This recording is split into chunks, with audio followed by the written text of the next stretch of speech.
Are you curious about bodies, pleasure, and possibilities? And what about curious about what others are up to on the planet when it comes to pleasure, sex, and play? Have you considered what pleasure can do for your life, your body, and your bank account? Do you know something magical, delightful, and out of this world orgasmic is not only possible for you, but totally available to you?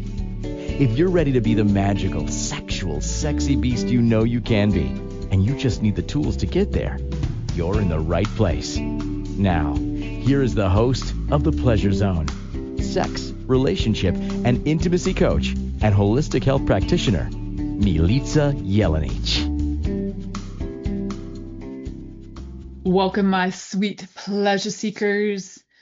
So today's conversation is going to be about something that, for one, I know a lot of people who are experiencing cortisol issues, right? So whether you have excessive cortisol or you have cortisol insufficiency, I happen to know a ridiculous amount of people in both of those categories, but mostly excess cortisol. I only know of two people that have insufficiency of cortisol to the level of where their body doesn't actually produce it. And one of them is a friend of mine, my best friend from kindergarten. She has that, and so she shout out to Jill. She actually has a podcast called the Pickle Podcast, where she talks about all of her journey. Anyway, giving a shout out to her. She's not on Inspired Choices Network, but she actually was one of the inspirations for this show because she was doing a talk about cortisol. And then another friend of mine who is a nutritionist was also doing talks about cortisol. And then after I saw those, I started to see all these other people talking about cortisol. And then I saw like my feed got filled with talks on cortisol. So I was like, am I the only person not talking about cortisol? Well, I need to jump on this train, kids. So I'm going to be talking about that today. I'm going to jump on that cortisol train. So I think for a lot of times people are like, well, they've heard about cortisol, but they don't really know what it is. We'll talk about what it is and what's going on, because whether you know it or not, when cortisol takes over, it can rob you of connection. It can rob you of intimacy. It can even take away your ability to feel pleasure. It's just like so sad that it can do that. And cortisol, because it is the stress hormone, if you're feeling overly stressed, you might choose to have sex in order to get some of that cortisol going down. However, a lot of people, that's the last thing they want to do. They often crash, or if they are having sex, it's going to be a quickie just to get like some burn off some cortisol, but it doesn't equal connection. Because when you have super high cortisol and you just want to burn it off, what happens with the body is it's just going to be in fight or flight, and you'll have sex that's fight or flight sex, which isn't the most connective sex, because for the most part, when people are in fight or flight, they're not feeling like connecting, and they're not present in their bodies, and they're not able to connect on a deeper level. Do you get where I'm going with this? We're going to have a big conversation about this today, guys. And why is that? One of the reasons is that I actually talk a lot about health and bodies and sex and intimacy in my practice, in my daily life, and in what I offer to the world. So I am a holistic health practitioner. What does that even mean? Well, I use a lot of different things in my practice. I draw from a lot of different things that I've learned, courses that I've taken, certifications, whatever you want to call it. I draw from those, and I'm a body worker as well. So I actually do somatic movement on bodies called the mitzvah technique, which there are like 20 practitioners in the world, who may be 40 by now, that maybe some have graduated.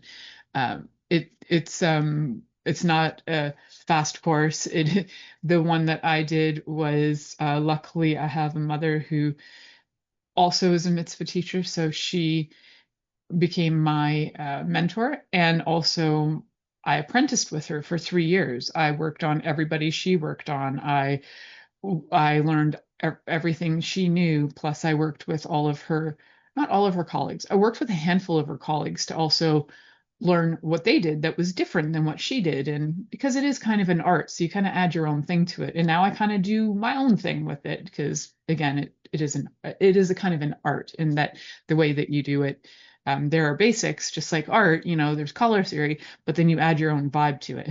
So I love working on bodies. And one of the things that I love about that is that when you work on a body and you help it to be aligned, it also de-stresses the body. So a body that is not in alignment, physical alignment, where like if your neck is off a lot, your cortisol shoots up. Your body actually thinks that it's ready for warfare. You could have a stance where you look like you're always ready to fight, shoulders rounded, a forward, head in. If you ever notice, boxers have that stance. It's like your fighting stance, right? There's also other stances. And when you learn martial arts, you don't do that. But boxing, to get ready to box, you have that kind of a stance. And then you might also notice like when runners run, they'll kind of like often put their head forward. So there's that jutting your head forward as a response to like moving forward, sometimes moving forward super fast, but you can see it. I can tell you this much, you can see in a body when there's high cortisol. The more you work on bodies and the more you get your hands on them, you can actually see as a person got. Generally, you can tell more like high cortisol because low cortisol, as much as the person will have certain things going on with their muscle tension and stuff like that, you can see it more high cortisol because often a person will have kind of a bit of I think it's called a buffalo hump or like a dowager's lump, like right in between the shoulder blades, there's like a lump that happens and there starts to be more of a increased fatty tissue in that area. That is one of the things that happens with high cortisol.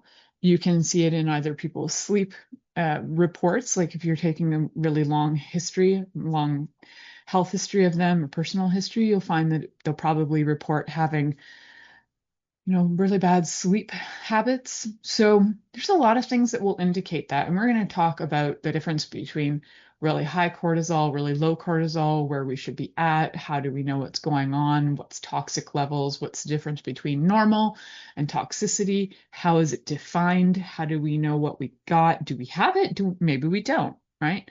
And what can you do if you do have really high cortisol to start to detox that? In terms of increasing, like with somebody with, say, for example, Addison's, like the friend I have whose body doesn't produce cortisol, she could probably work out all she wants to try and get that fight or flight going. Her body still won't produce it because it just doesn't produce it. So she has to supplement that. Like she gets not as a vitamin. It's like I think she takes something anyway. It's not about it's not about her life because she can tell you all about that on her show. And I mention her because I've been wanting to have her on my show, but I'm also waiting for her to have a time where her body isn't in crisis. So, and I may be on her show soon as well. All right. So, why we're talking about cortisol is again because I've seen it a lot coming up, pumping up in my feed on social media, and also because it's actually quite important. And there are things that we can do to start to regulate our cortisol if you are in high stress environments, if you don't know how to navigate that situation before you end up having long-term conditions, chronic conditions, uh, life-altering conditions, it would be really good to be able to find out what you can do. So I'm going to do my best to provide that information. I want you to know I'm not a doctor. This is not about giving you prescriptions. This is not about giving you medical advice. I'm giving you information.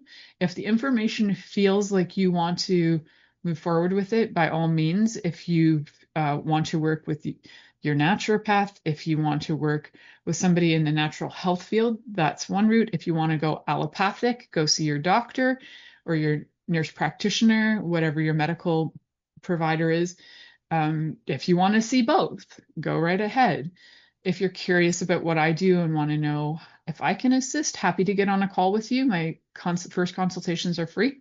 So yeah, just giving you some options, guys. I don't talk a lot about health stuff on here, even though that is my, one of my main bread and butters and my the main thing I do with my clients, but it often leads to sex and intimacy coaching, and sometimes vice versa. Like people have sex and intimacy, they come to me for sex and intimacy coaching, but they find that we need to look at other things that hadn't been considered yet in their health. So I find they go in tandem.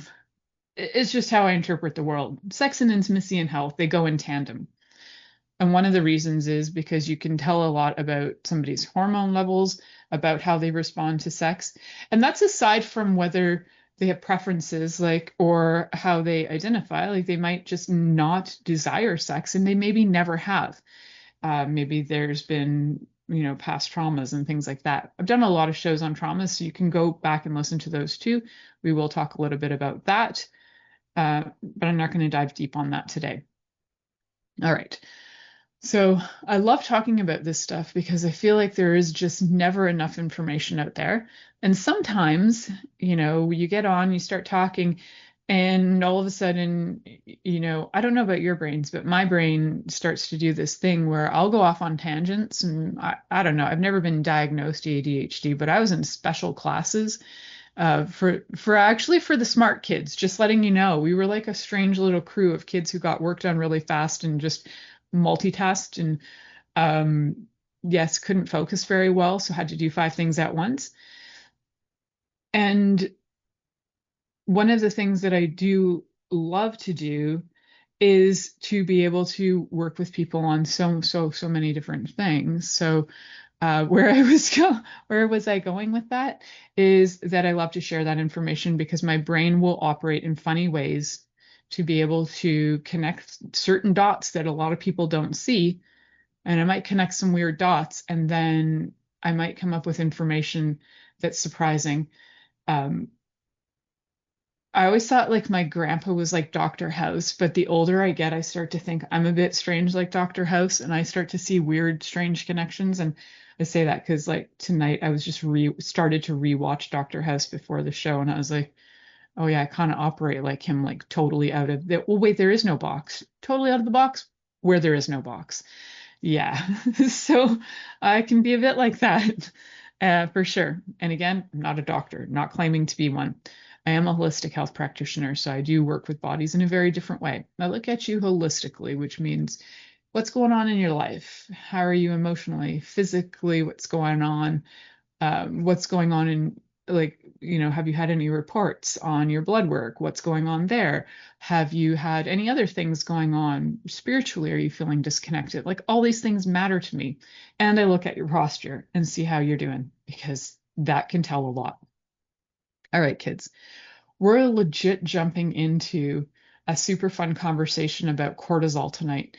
And I just want to give you, before we go to break, I think it would be helpful for you to know what is cortisol. I'm a bit of a nerd, and I want to give you guys the explanation of like, where does cortisol come from? It originates in the adrenals. It specifically originates in something called the zona fasciculata. So fascia, fasciculata, fasciculata. That's how I say it. Don't know how other people say it, but I always like when other people say it different, and I'm like, okay, I say it my own way. The zona fasciculata layer, which is on top of the kidneys. So, and that is all regulated by, I don't know if you guys have heard of the HPA axis, which is the hypothalamic pituitary adrenal axis, HPA. There's a lot of people talking about that these days too. That is where we get like the signal of the fight or flight. This is where we get all of that information going on. And cortisol itself is synthesized from cholesterol, and it's essential for managing things like metabolism, blood sugar, blood pressure, and immune function. It's really important, right? So, like that friend I have that I was telling you about, that her body doesn't produce cortisol, really hard for her to have all of these other things regulated. So, and she's still alive, which is amazing. I love that. I don't think that they had predicted that for her. All right, guys. We are going to head to the first commercial break. I wanted to just let you know, where does cortisol even freaking come from? And we'll start talking about different things about cortisol, excess cortisol, excessive, and then insufficient. We'll talk about those things. We'll talk about how that affects your sex life, how that affects your libido, what we can do to navigate some of that, some strategies. So yeah, join me on that. So you're listening to the Pleasure Zone here on Inspired Choices Network, and we'll be right back after this commercial. Are you secretly a voyeur, wondering what's going on in other people's sex lives? What if now is the time for a totally different sexual evolution? Are you interested in people who are pioneers of different sexual and pleasurable practices? Lean in now with Milica Jelenic, where she will entice you and your body to know your own pleasure zone. On the Pleasure Zone radio show, with sex, relationship, and intimacy coach, Milica Jelenic, you'll receive tools, inspiration, and a foundation to allow yourself to receive more in your sex life, and quite possibly other areas of your life as well. Listen for the Pleasure Zone with Milica every Monday at 8 p.m. Eastern Time, 7 p.m. Central Time, 6 p.m. Mountain Time, and 5 p.m. Pacific Time on InspiredChoicesNetwork.com.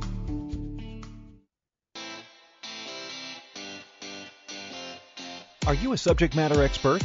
Are you here to share your expertise with an audience waiting to hear from you in only the way you can deliver? Are you ready to have your voice amplified across the airwaves? Inspired Choices Network has a global radio platform streaming to millions of people across the world. Professionally produced and supported by an accomplished team every step of the way, you can broadcast from anywhere in the world, knowing your voice matters, and we ensure it is delivered with ease and efficiency. Eager to hear your message, the world awaits. Contact us today to become an Inspired Choices Network radio host. Email become a host at inspiredchoicesnetwork.com. This is the Pleasure Zone with sex, relationship, and intimacy coach, Milica Jelenic. To participate in the program today, join our live studio audience in our chat room at inspiredchoicesnetwork.com. You can also make the choice to ask or comment by email, info@milicajelenic.com. Now, back to the program.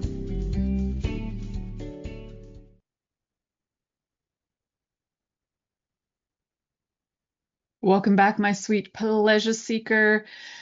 So we're talking about cortisol. What is it and where does it come from? And we kind of chatted about the little bit where it comes from. The little bit of where it comes from is it comes from your adrenals and the zona fasciculata, that word. That word that I probably don't say right, but does it really matter? Yeah, fasciculata. Well, anyways, it looks like it should be fasciculata. So that's where it comes from. What does it do? Well, one of the things it does is that it is part of releasing certain hormones, stress signals in the body. And we need these stress signals. Like if you're in a situation where you need to get up and run really fast and you need to get away of a potentially life-threatening situation, you want your adrenals to kick in, send out some cortisol, get that HPA kicking in so that your body, that the hypothalamic pituitary adrenal axis kicking in so that your body knows that there's an imminent threat and that it needs to do something.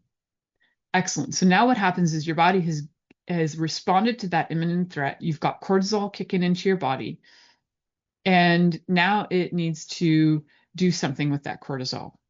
So in your average body, in time, when you start to realize that the threat isn't there, your body can start to calm down.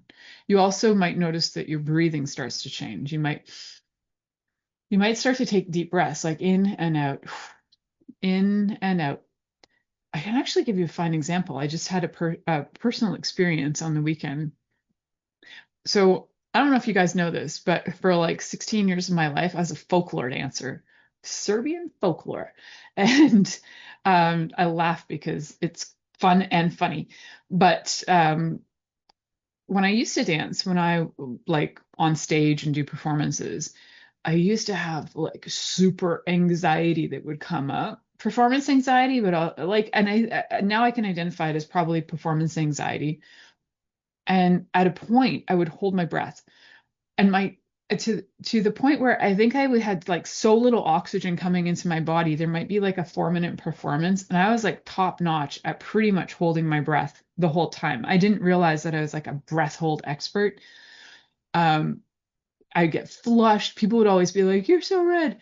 And they'd wonder why I wasn't smiling. I wasn't smiling because I couldn't breathe and I couldn't function, but I'd still somehow move. I could move and I could do what I needed to do, but I had a really hard time smiling while internally I thought I was dying, um, mostly because I felt judged. And maybe I was judging me more than others, but no, it's a Serbian community. Chances are they're probably judging you more. I'm just saying I might be a little racist towards my own people. But if that's possible, anyways, um, acknowledging it here and now. Anyway, so I would get up on stage. I would have like, for one thing, it's a pretty good workout. It's like you're doing a lot of bouncing and jumping and kicking and stuff and moving at the same time. It takes some coordination. And it also would take coordination on how to breathe and do that at the same time. And since I wasn't breathing, what happens is the body starts to think it's dying, right? So if you hold your breath long enough, your body starts to go into like panic. Well, I didn't have a method on how to regulate that or control that. So I'm just in panic. I'm internally in panic, thinking I'm dying and like, oh my God, my heart. And then my muscles would contract and my tongue, to the point where my tongue would contract to where it would cramp.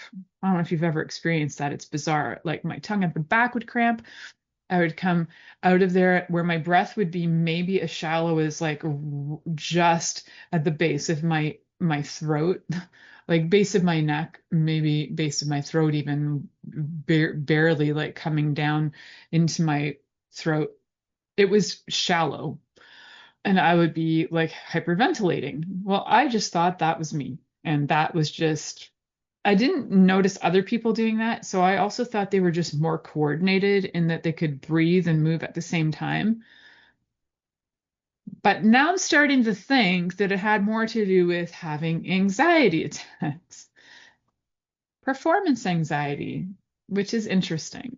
So I go to do this dancing on the weekend, and I am with my kid, and we're sitting there waiting, and like it took a little bit longer than usual to get started because they needed to, the restaurant was filling up. It was at a restaurant.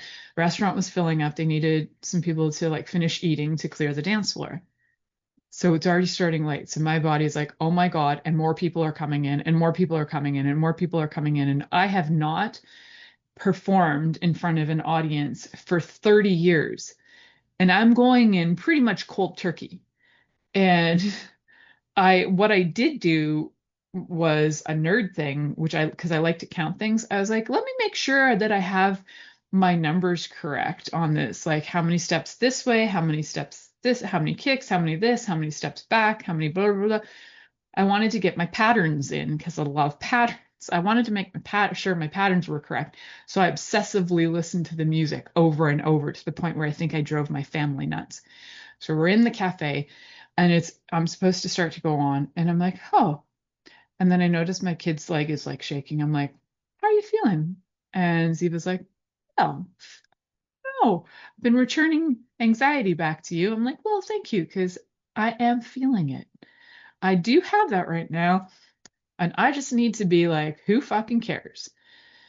Took some deep breaths, did my own, listened to my own brain and what I would tell other people to do, which is just like regular breathing. I just want to start with regular breathing, in for 5, out for 5. My body starts calming down. I do what I tell other people to do, which is look around. Are there any threats? There were no threats. There were some old ladies, definitely not threatening to me. There was a whole lot of people that were not threatening to me. So I was like, oh, I'm actually okay. Wait a second. I'm the person in the room who knows the most about this than any of them. Oh my God. It kind of like dawned on me that I might actually be the one in the room that knows the most about this, where you go and perform in front of a crowd of Serbians, there is bound to be somebody who's a far better dancer and also a far bigger expert. So I walked into a space where I was not feeling threatened. So helpful. So I could regulate my breath, and I didn't have to buy my old story. And my cortisol started to drop. I could feel it. I can feel a rise and then I can feel a drop, right? So the threat starts to diminish. But then I could actually dance and breathe at the same time, which was crazy. So I could dance and breathe at the same time for the first time in my life. I danced for way too long. So I ended up getting sore, but that wasn't because I was cramping during a 4-minute dance. It was because I danced for 2.5 hours of jumping up and down and like kicking my legs like, a pro. So yeah, yay me. Like it only took me 30 years to figure out what the hell was happening and all the judgments and all the stuff and all these energies and blah, blah, blah. So you might actually not have physically threatening things going on in your life, but you might be picking up energies too. You might be judging yourself and then you're having that compiling on like, oh my God, am I good enough? Performance anxieties, all these other things, blah, blah, blah, heart attack, blah, blah. And then you're like, what's happening to me? I feel like I'm dying. And then you remember to breathe. Why? Because you hear my little voice jump in and go, breathe in for 5, out for 5, in through your nose for 5, out through your mouth for 5. Just start with that. You could do the 4-4-8 breath. You could do many variations. Just start breathing and go from there. It's so convenient to know how to breathe. So also learning how to breathe and coordinate movement. I'm like wowing myself in my own life right now. I'm 50 and I'm like wowing myself with like new capacities because I'm such a nerd. And now I can like see patterns and I can coordinate things with patterns and blah, blah, blah, blah. That's how much of a nerd I am. Anyhow, so that was fun. And why I'm telling you that story is because there was anxiety involved for most of my life. I feel like I got a grasp on that. There was, in many different areas. So other things I had anxiety about that were performance anxiety related, I had a handle on, but that one I hadn't tried in 30 years. So I didn't know where I stood on that. I didn't have a reference point to see what I'd healed, where I was at. So as you start to deal with those things that feel like threats, whether it's anxiety or whether it's constant stress, how do you eliminate constant stress? Some of the things like that are constant stressors. Poverty is a constant stress. I lived in poverty most of my life, and it's a constant stress. How do you navigate it? Well, one of the things, number one, is learn how to ask, but then even bigger is learn how to receive. And my friend, the owner of this station, will be laughing her ass off for me saying that. Be like, listen to yourself, woman. And I am. I'm listening to myself, woman.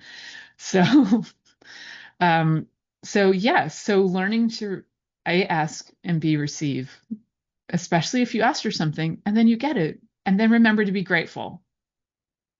All right, so those are some things that can help with reducing stress. And also know who to ask. Like you might ask people who are in a similar situation you're in and they can't really do much. So find the resources. Maybe they're community outreach centers or things, especially when it's like in the state of poverty. I did not ask people for food or help or money, and I could have, and I didn't. So I just compounded that for a really long time and would suffer instead of actually asking or even like letting people know what it did because I was like afraid, right? So that it's like this weird thing that happens. Like I have no money. I have a lot of skills, have a lot of talent, and I'm too afraid to ask for the money for that. Well, then I started to actually ask for the money for that. And then the scale started to shift out of poverty and into assets and into having and things. So the scales start to shift when you start to ask. Yeah. And those scales start to shift when you start to ask and then you start to receive. And then those scales start to shift when you ask, receive, and have gratitude even more starts to show up. So it seems crazy, but stresses can shift. You need to open your heart, your mind, and your voice to actually ask for assistance for that, whatever stress is going on. Saying that to many of my relatives, if they happen to be listening, which I doubt, but if they are, if you don't know who you are, what? If you do know who you are, then you know it's a good time to ask. All right, so how do we reduce stress? We can freaking ask, right, guys? Like keeping it simple, just like I don't know, communication is one of the top things we talk about on this show. Communication and consent, so key. Curiosity, we like all those things. So when you have really high stress signals, you might start to feel like, your blood pressure increases, even your blood sugar will start to go a bit wacky. So one of the things that proper levels of cortisol do is they regulate blood sugar, they manage inflammation, they control, like, normal cortisol levels will help you control blood pressure, support metabolism, helps with your memory, it aids in memory. But excess cortisol, that's where things can get a little wacky. So we will talk about excess cortisol and cortisol insufficiency in the next segment. I meant to in the last one, but I got carried away with stories. I hope my stories were at least funny for you or like entertaining. I wanted to give you a personal example so that you can now like reflect on your life as to where have you come from in terms of stress or anxiety, and how have you navigated that? Have you navigated things like depression, which is like, so anxiety is like a fight or flight and depression is more like a freeze. How have you navigated those things? And we'll talk about more of that when we come back. You're listening to The Pleasure Zone here on Inspired Choices Network, and we'll be right back after this commercial. Are you secretly a voyeur, wondering what's going on in other people's sex lives? What if now is the time for a totally different sexual evolution? Are you interested in people who are pioneers of different sexual and pleasurable practices? Lean in now with Milica Jelenic, where she will entice you and your body to know your own pleasure zone. On the Pleasure Zone radio show, with sex, relationship, and intimacy coach, Milica Jelenic, you'll receive tools, inspiration, and a foundation to allow yourself to receive more in your sex life, and quite possibly other areas of your life as well. Listen for The Pleasure Zone with Milica every Monday at 8 p.m. Eastern Time, 7 p.m. Central Time, 6 p.m. Mountain Time, and 5 p.m. Pacific Time on InspiredChoicesNetwork.com.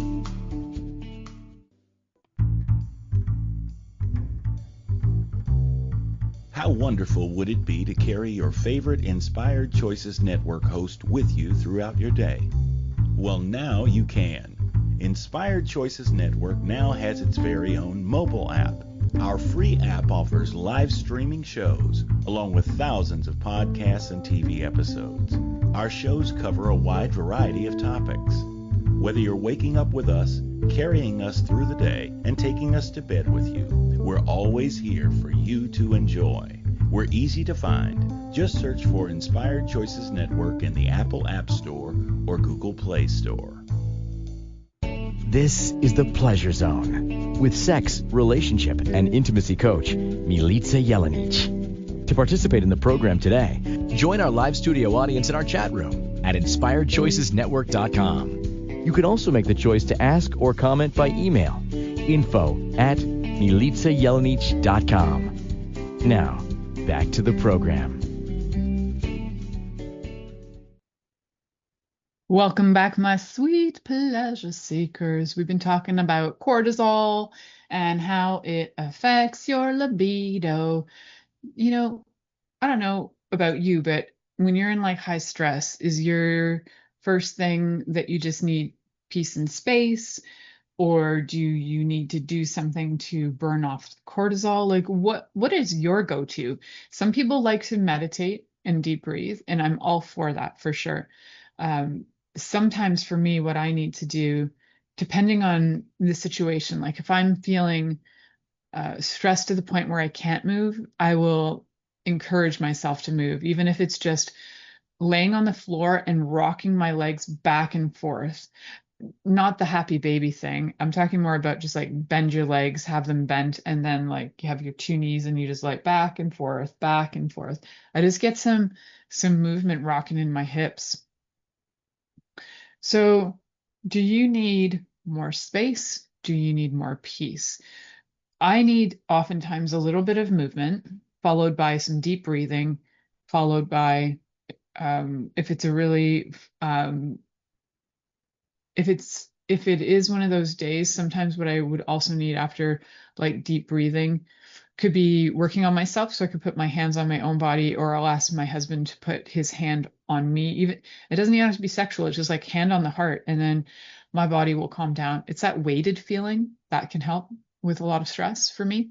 So it's really helpful for you to know what helps for you and your stresses. And if you're stressed to the max where you're then frozen, then do you need movement? I do. I tend to, because I like to do the opposite of what's going on. So if it's that I'm frozen, I want to do movement. And if I've got like an edge where I feel like I'm high as a kite, and by the way, I do know what that feels like. I have done drugs in my day. I haven't for decades, but I remember a lot. And that zoomy feeling, like I didn't really like it. Luckily for me, that's why I didn't become a drug addict. I didn't like the feeling of it.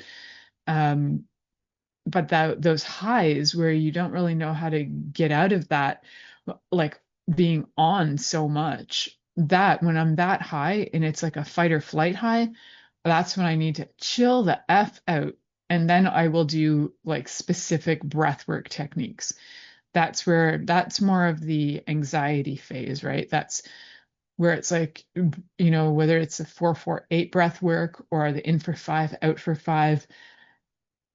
Sometimes masturbation, that one can just kick that into, just burn off some of that extra heavy doses of cortisol. Just it can help diminish it a bit, or for me it does. And the other things that can work is sometimes just doing anything soothing, like hold your own feet. I know that sounds kind of odd, but if you hold your own feet, and just it'll start to connect you to your feet, or even rolling your feet on the ground, like on the edge of your feet, the outside edge of your feet. If you just kind of like roll your foot back and forth, and then from your heel to your toes, and your heel to your toes, but keeping it on like the edge of the foot, that'll start to also, it starts to actually relax your body quite a lot. I'm not going to do it too much here because it might get me to fall asleep.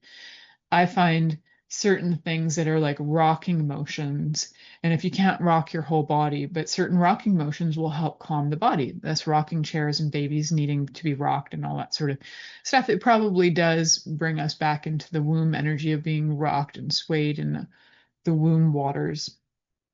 So yeah, just having that that kind of roll sensation. You can also like hold your knees and literally like roll back onto your back and then forward if you have the flexibility, and just kind of doing a rocking and rolling back and forth motion to get your spine like on a connected version, just so your spine connects to everything on the ground and you get very grounded. Also things like restorative yoga, the movement technique that I work on people. I also teach movement exercises, and I have a program it was called Posture for Prosperity, but all of the exercises in there can also, the aligning of the spine can also help the cortisol go down. So if you are in that fight or flight and you need to get your cortisol to go down and you need to de-stress, and you're trying things and you're not sure, blah, blah, blah, connect with me. I think that program is under $50. So hopefully that's reasonable for people. And I can't emphasize enough just like learning how to breathe, and then also looking at things that are calming. So take your tech away, get off of your laptop, because all that light coming at your head is overstimulating. Turn off the lights, turn off everything that's stimulating. Maybe get some smells around you that are not abrasive, right? Like I like very earthy tones, so I love burning Palo Santo, and I find it can bring me to calm incredibly fast. People burn sage and cedar, and I'm just like looking at my jar of cedar that I got from my own forest. So burning those things, although burning cedar when it's super dry, you don't really get a cedar smell as much from it. With Palo Santo, you do get a very earthy tone. So do something that helps you feel grounded and earthy. Breathe in that, the smoke if you can, if you don't have like COPD or asthma or something. Like enjoy that and just like breathe that in and let your body sink into all that earthiness. It's a much better go-to than throwing yourself at a bottle of alcohol or throwing yourself at a rando for sex. You can do a lot of things to self-regulate that are safe, that are easy, that are super affordable and cheap. It's just a matter of practice. So you don't have to run to the doctor for anxiety pills right away. I'm not against that, by the way. Like there are certain people who absolutely are at a level where they probably need that for a temporary relief. But I also encourage you to try a whole bunch of other things too. Try somatic movement, yoga, try things like Pilates, anything that would be like slow, long stretching, any breath work that is going to be breath work that is calming, because there are breath works that will also invigorate too. You want to do calming breath work, movement like Tai Chi, especially for anybody over 40. Tai Chi is fantastic, super lowers your cortisol, brings in the energy, helps invigorate you. And you can also learn things like sexual Tai Chi, the energy that you can flow. It's more like a sexual qigong, but you can utilize energy in a sexual way too. It can be really fun. So just know that whatever you're experiencing, if you're experiencing like that you're not wanting to move and you're depressed, your first go-to is to really get yourself, even if it's like one step, to get yourself to the bathroom to brush your teeth. And then give yourself praise for getting out of bed and brushing your teeth. And then maybe you just go back to bed. That's okay. The next day you might get up, brush your teeth, and have a shower. Excellent. But every time you do something, you need to acknowledge it and acknowledge it out loud. Like, I got up today, I brushed my teeth, had a shower, had food, checked my messages. So I've fallen into funks before where I want to do absolutely nothing and I'd rather just wither into nothingness. I've been there. I know it well. And luckily, those times were lucky for me. My child was a motivating factor, and I would look and go, wow, I need to do something because I'm the one looking after you. I need to survive and thrive for you. And then sometimes you need that. You need it to do it for somebody else. But the first time I went through a massive depression, I didn't have that somebody else to do it for. I didn't have a partner. I didn't have a child. And I was in a big ass funk. And so I had to find purpose in me and for me to get my reason to get out of bed. And I found it. I wasn't bedridden for like weeks or something. I just had zero desire and everything was boring in life and like life sucked. And I wanted to die. It was also post being violated physically, and I just would rather have not been alive at the time. And that shifted. A lot of that has never come back. So sometimes once you shift it, you can actually keep that shifted and move forward in different ways. So if you're looking for some things to know, like, how do I know? Well, first of all, you can get your cortisol levels checked, but you could walk in there on a day where you're having high stress and it's going to read that you're highly stressed. So that's something you're going to need to do. I would say if you're going to get cortisol checked, you're going to have to get it tested in different environments and under different stress conditions just to see what's actually happening. See if your body can bring it back down within a normal time frame. So if you do have excessive cortisol, you might find that you've got, like I was talking about, the buffalo hump or the dowager's hump, some people call it too. You might also find you get weight gain, especially in the face and the abdomen.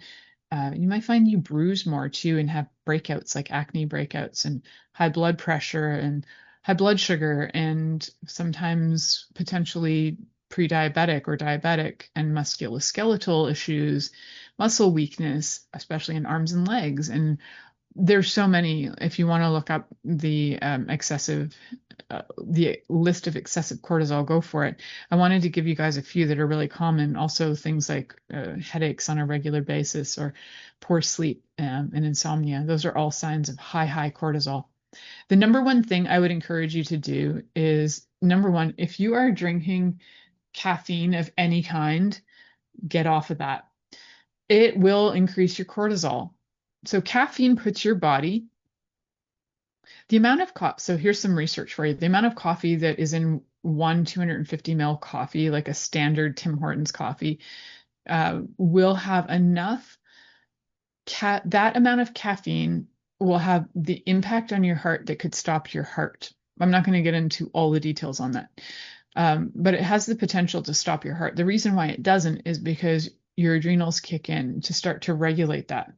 So if you're drinking a lot of caffeine, you're going to have, the chances are you're going to have excessive cortisol. Your body is going to try and find a way to regulate it. And it can only do that for so long. Eventually you will exhaust it. Eventually, the hypothalamic, the HPA, hypothalamic pituitary adrenal connection, will be so out of whack, it's not going to know what it's doing. And then you'll be like, hey, do I have a thyroid issue? What's going on with that? Like, there's things that will happen. And sometimes it's the simplest thing as remove the caffeine, increase water. See what that does for you for 3 weeks. And I know it's not easy to get off of caffeine. And if you have a coffee addiction, you might want to wean down from regular coffee to decaf to none. One of my really good friends did that, and she was like a crazy coffee addict. I would say like 10 years ago, she could drink an entire pot by herself. Mind you, she was getting up at 5 a.m. and doing a lot of crazy things, raised 3 kids on her own. And then she went from that to, out of necessity, I had her on some stuff to help her with some chronic pain. And so she needed to be off of caffeine for that. And out of necessity, she did that. She weaned herself down. So she weaned herself to decaf. And then now she doesn't even drink decaf. She doesn't even crave it. She doesn't even want it. And I thought I would never see the day that friend of mine was not drinking coffee. It kind of blew my mind. So I love that. And I love that she could do that. So we're going to head to our last commercial break. You're listening to The Pleasure Zone here on Inspired Choices Network, and we'll be right back after this commercial. Are you secretly a voyeur, wondering what's going on in other people's sex lives? What if now is the time for a totally different sexual evolution? Are you interested in people who are pioneers of different sexual and pleasurable practices? Lean in now with Milica Jelenic, where she will entice you and your body to know your own pleasure zone. On the Pleasure Zone radio show, with sex, relationship, and intimacy coach, Milica Jelenic, you'll receive tools, inspiration, and a foundation to allow yourself to receive more in your sex life, and quite possibly other areas of your life as well. Listen for The Pleasure Zone with Milica every Monday at 8 p.m. Eastern Time, 7 p.m. Central Time, 6 p.m. Mountain Time, and 5 p.m. Pacific Time on InspiredChoicesNetwork.com. This is The Pleasure Zone with sex, relationship, and intimacy coach, Milica Jelenic. To participate in the program today, join our live studio audience in our chat room at InspiredChoicesNetwork.com. You can also make the choice to ask or comment by email, info@MilicaJelenic.com. Now, back to the program. Welcome back, my sweet pleasure seekers. I bet some of you are wondering, how is it that cortisol actually blocks pleasure? But let's look at some of the things that cortisol does. Excessive cortisol can lead to things like muscle tension, low libido, hormone imbalances in general. Can also have emotional effects like irritability, feeling disconnected, and having a complete lack of desire. That is biological, because if you are in fight or flight, there's no desire to create offspring. And our basically libido is driven by some, even if you're in a non-heterosexual relationship, there's still a libido drive to try and procreate. Doesn't mean you want babies, but the drive, the sex drive, is very much about survival. And so if you're doing survival to try, if you're doing it from a place of survival to try and whether it's to have children, to create offspring, or whatever, survival so that you have connection to other people, there's a reason why there's a desire to have sex for survival reasons. So when you're in stress, those go away. You don't have the need for it. You're just surviving. You're not actually desiring to have those things in your life. And when you're in fight or flight, you're in fight or flight. Just imagine somebody's flying away from you or running away from you. Are they present? No, they're not. Are they able to communicate? Probably not. Is there going to be anger and rage and feelings that are, unnameable probably, and a whole mix of that? Yes, that's going to happen. And is there something that, that you can do in order to change that? There absolutely is. And we did talk about a few of those. Like I started with, remember to breathe. Like breathing is so important. And I know that sounds so simple, but it's so not, because I see it all the time in people. People forget to breathe. They breathe shallow. They don't even breathe into their bellies. They don't even breathe deeply. And especially I noticed that when people are on tech, they like completely hold their breath.